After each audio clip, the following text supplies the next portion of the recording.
ستدي وفادي ژوند. السلام علیکم ورحمت الله وبرکاته. شیر احمد افغان سلامونه رالیږلي او د سلام نه وروسته لیکلي چې زه یوه پوښتنه لرم. پوښتنه مې دا ده چې د سروز او د موسیقي اوریدل څومره ګناه لري؟ اوس خو موسیقي اوریدل ځینې خلک د روح غذا بولي. شیر احمد ورور،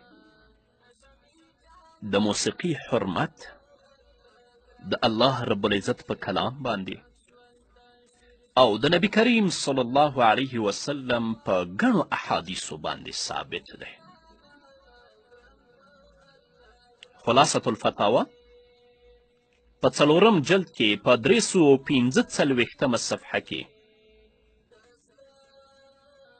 د نبی کریم صلی الله علیه وسلم یو حدیث را نقل کوي. هغه لیکي چې نبی کریم صلی الله علیه وسلم فرمایي چې د ملاهي اوریدل دا معصیت ده، ګناه ده، او که څوک د سروز او د موسیقي په مجلس کې ګډون کوي دا فسق دی.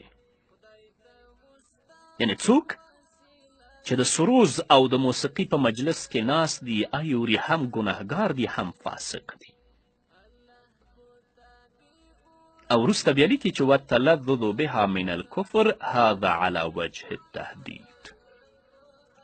او که څوک په موسیقي باندې خوند اخلي دا کفر دی، او دا خبره چې نبی کریم صلی الله علیه وسلم کړې تهدیدن یې کړې ده.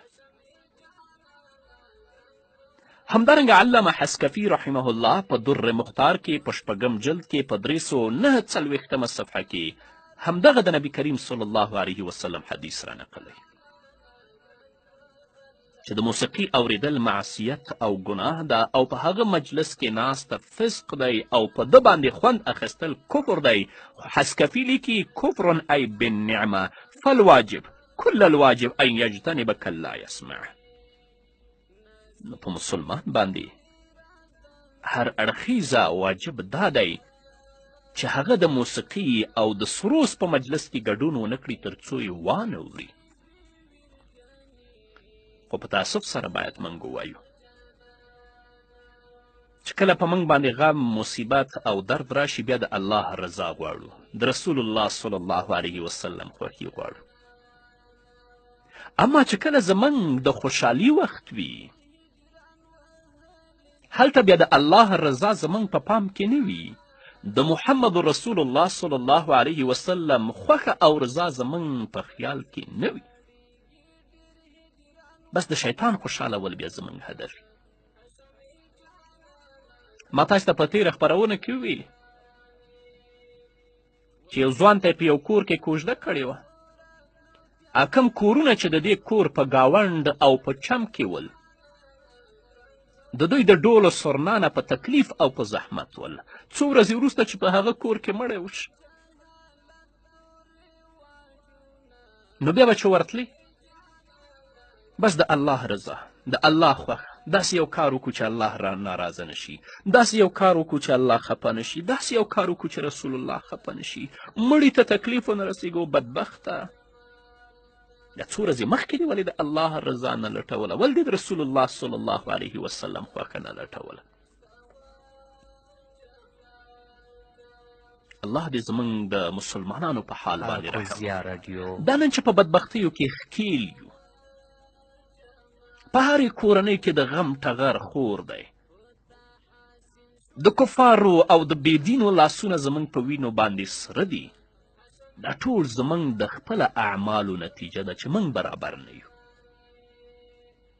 که موږ د الله رب العزت د حکمونو مطابق ژوند تیر کړو، د رسول الله صلی الله علیه وسلم د لارښوونو مطابق ژوند تیر کړو، پوره اسلام کې داخل شو، د دې فتنو نه به الله رب العزت موږ خلاص کړي. زه د هغه ملا او امام په حال باندې تأسف کوم چې د داسې فاسق او بدبخته نکاح تړلو ته ورځي چې هغه ټوله شپه سروز غږولی، موسیقي یې ګډولې، هلته نڅا و رقص و. بیا همدغه ملا رواني د همداسې فاسق نکاح تړي.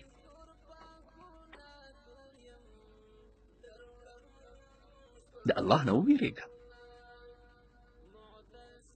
که هغه خپل واده د شریعت مطابق ترسره کړ، دا ستا واجبه او ستا مسؤلیت ده چې ته به ورځې نکاح به یې ورته تړې، په جنازه کې به یې ګډون کوې.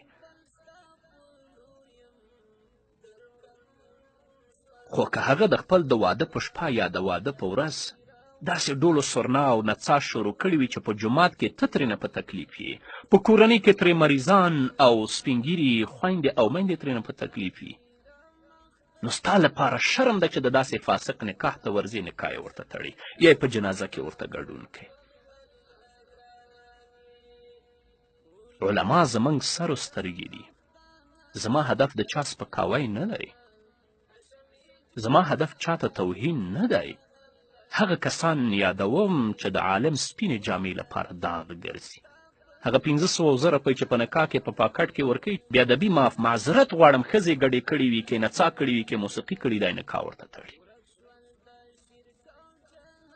او کیدای شي د همداسې شیطانانو او د همداسې منافقینو لپاره د روح غذا وي، شیطاني روح لپاره به یې غذا، اما مسلمان لپاره د روح غذا چې د هغه قرآن دی، هغه دینی لارښوونې دي، هغه د رسول الله صلی الله علیه وسلم ارشادات دي.